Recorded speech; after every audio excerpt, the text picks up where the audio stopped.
Saludos a todos. En este segundo video del curso de filosofía vamos a hablar de dos temas, de lo que es lo que se conoce como el paso del mito al logos y de los llamados presocráticos. Bien, el tema este del mito y del logos es que, bueno, vieron que habíamos hablado en el primero del comienzo de la filosofía en el siglo VII antes de Cristo, ¿verdad? Bueno, que dijimos que estaba el pensador Tales de Mileto.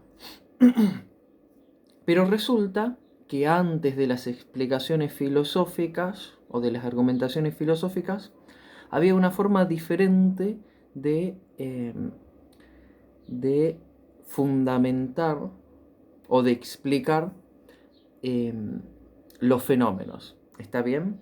Estas explicaciones previas se llamaban mitos. Bien, mitos eran una suerte de narraciones en la que se explicaba o se fundamentaba algún aspecto de la realidad, y en esa explicación, en esa narración, había una intervención divina, de dioses. ¿Está bien? Eh, entonces, el mito, el mito es una suerte de narración en la que intervienen los dioses que explica el origen de algún fenómeno. ¿Está bien? Explica por qué las cosas son como son. Bien, es una suerte de fundamento. Como, bueno, esto es en la antigüedad, en Grecia, está bien, anterior a lo que se conoce como el logos. Bien, entonces, por ejemplo, tenemos el mito de la primavera. Bien, bueno, cuestión que los griegos tenían muchos dioses, creían en muchos dioses, adoraban a muchos dioses. Bien, que tenían templo de Zeus, que, que templo de Apolo. Está bien. El mito de la primavera, como para ejemplificar, sería algo así. Una de las hijas de Zeus y, y Demeter, bien, una de las hijas de Zeus y Demeter se llama Perséfone, bien. Demeter es la diosa de la fertilidad, del suelo, bien. Y, y bueno, y Zeus es dios de un montón de cosas, bien. Gobierna en la tierra. Resulta que Hades, el dios del infierno, eh, por alguna razón viene a la tierra y se enamora perdidamente de Perséfone. El amor también es explicado por los mitos griegos como efecto del dios Eros. Ahora le diremos Cupido, por ejemplo, ¿no? Que te flecha, ¿no? Te flecha y te enamoras. Bien, bueno,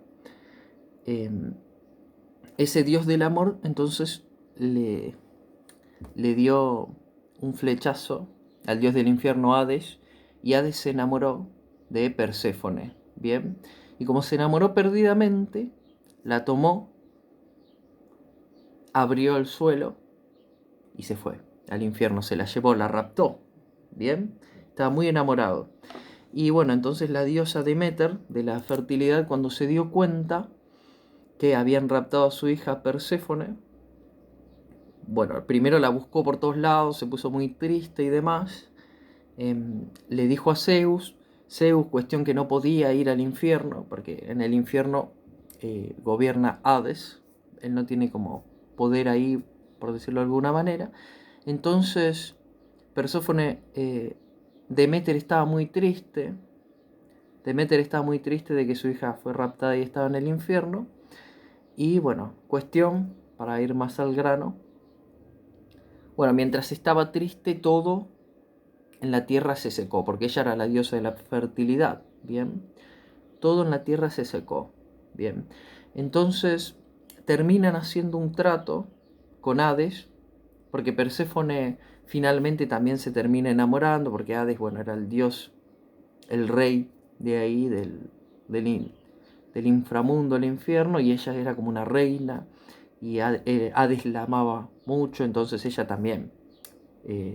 Tampoco es que se quiso separar de Hades, pero llegaron a un acuerdo en el que cada cierto periodo de tiempo Perséfone podía ir a la tierra y estar con su familia, ¿bien? Con Deméter, Zeus y demás. Entonces, en el tiempo en el que eh, Perséfone, no sé si le habré pifiado seguro con los nombres en alguna, pero en el tiempo en el que Perséfone puede salir del infierno y se va a la tierra, la madre de Deméter está como feliz y entonces todo florece, ¿bien? Todo florece y cuando pasa ese tiempo y ella vuelve al infierno a estar con Hades, como Deméter se pone triste, todo se seca, ¿bien? Entonces esa es una explicación mitológica, no sé si es que lo expliqué bien, de todos modos voy a subir algún video que explique este mito, ¿no? O alguno que encuentre por ahí, que lo cuente por si lo expliqué medio mal. Hay muchos mitos, pero este mito en particular explica el fenómeno de, el, no sé, la primavera, el otoño, ¿bien? Fíjense que esa narración explica por qué se secan las hojas en cierto periodo de tiempo y por qué todo florece después, ¿bien? La explicación incluye a los dioses, a divinidades. ¿Me explico? Bueno, no me pueden contestar porque es un video, pero esto es un mito entonces. Hay mucho de la misma naturaleza y un mito que explica el fenómeno del eco, por qué hay eco, porque una ninfa, que tal cosa, que la maldijeron y que ese mito, el de eco, si lo buscan por ahí. A lo que voy es que explican un montón de fenómenos, los mitos. Bien. Bien. Y se entiende que entonces en el siglo VII antes de Cristo, algunos, o se solía entender antes más que nada, que hubo como un paso del mito al logos, como que como si se hubiesen dejado de lado esas explicaciones mitológicas y se empezó a hablar de un discurso racional diferente, ¿no? Una racionalidad diferente en la que no hay narración de mitos, sino que hay argumentación, ¿bien?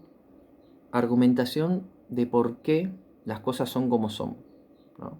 Si se quiere, un poco más científica por un lado, ¿no? Y por otro lado eh, más argumentativo también, si no. ¿Bien?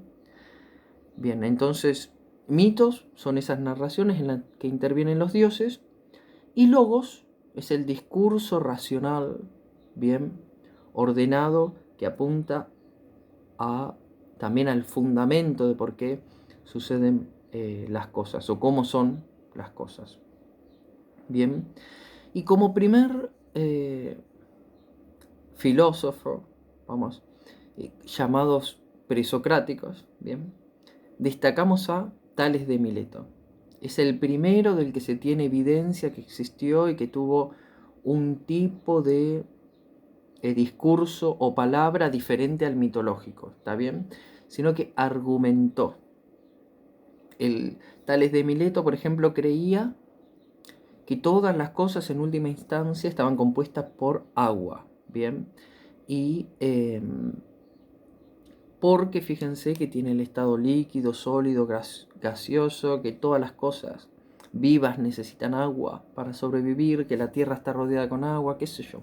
Hay que ver qué argumento dio él, porque justamente de estos filósofos llamados presocráticos se conocen pocos datos, porque bueno, son muy antiguos y se perdieron. Bien.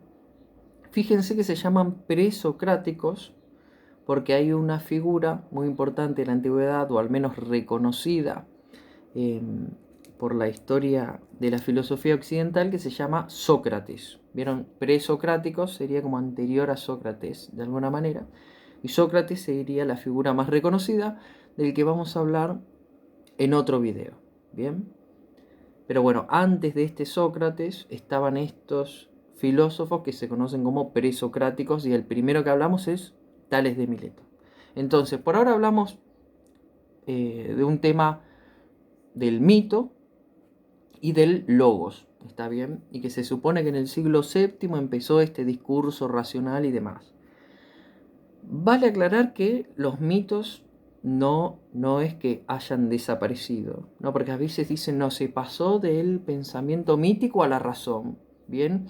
Como si el mito hubiese dejado, como si hubiese sido superado, ¿bien? Pero en efecto, explicaciones mitológicas en las que intervienen dioses todavía existen, ¿no? Y lo mismo, estos mitos de Zeus, de Hades y demás, no eran vistos como ficción, como alguno podría decirnos una película de hoy que aparece, qué sé yo, como si fuese una suerte de relato meramente ficticio, ¿no? Sino que había templos, sino que había sabios de ese tipo de conocimiento mágico religioso, ¿bien? Que estaba la pitonisa, que estaba el oráculo, donde uno iba a consultar y te hablaban sobre qué es lo que decían los dioses sobre tu futuro. ¿Me explico? No necesariamente ese tipo de saber desapareció. Hoy también hay saber del mito. Podríamos decir, las religiones, ¿no? Todavía tienen esa concepción, esa explicación de por qué suceden los fenómenos en las que intervienen dioses, ¿no? Y hay sabios también de este tipo de, no sé, un cura, bien, ustedes pueden, y hay ceremonias todavía, no sé, como por ejemplo, bueno, el bautismo, ¿no? Yo estoy hablando del cristianismo ahora, ¿no? El bautismo, ¿cómo se llama lo otro? La comunión y demás. Bien, la primera comunión que uno come el cuerpo y la sangre de Cristo, bien. Bueno, para los creyentes no es un mero relato ficticio, sino que es una explicación eh, de, de cómo funciona la realidad, de alguna manera. Una explicación en la que intervienen los dioses. Bien. Es un tipo de palabra mágico-religiosa, el mito, en la que hay sabios en ese tipo de conocimientos. El logos, discurso racional, científico, etc., es otro tipo de conocimiento. Bien. Y que, bueno, como ven, no es que desapareció el mito por el logos, pero bueno, empezó, o hay evidencia de que empezó en el siglo VII, y dijimos Tales de Mileto. Tales de Mileto, por ejemplo, se dice que pudo predecir, él sabía geometría y demás, y se puso a ver el cielo y pudo predecir un eclipse, supuestamente un eclipse, no me acuerdo, de solar, lunar. Pudo medir las pirámides usando justamente el teorema de Tales que ven en primaria. Ese teorema de Tales, el de los triángulos, lo inventó este Tales de Mileto, se supone. Y pudo medir las pirámides, ¿no? Usando las sombras que proyecta el sol, una vara, la sombra de la vara y la sombra de las pirámides, pudo medir, hacer una relación matemática y medirla con precisión. Bien. Entonces, fíjense que es otra forma de explicar la realidad, de entenderla. Ya no dice que hay un eclipse porque el dios Júpiter, qué sé yo, no es una narración, sino que él, no sé, encontró cierta regularidad con la que se movían los planetas y habrá ahí llegado a esa conclusión. Habrá encontrado cierta regularidad o ciertas características de los triángulos estudiando geometría, y pudo usarlo para medir las pirámides.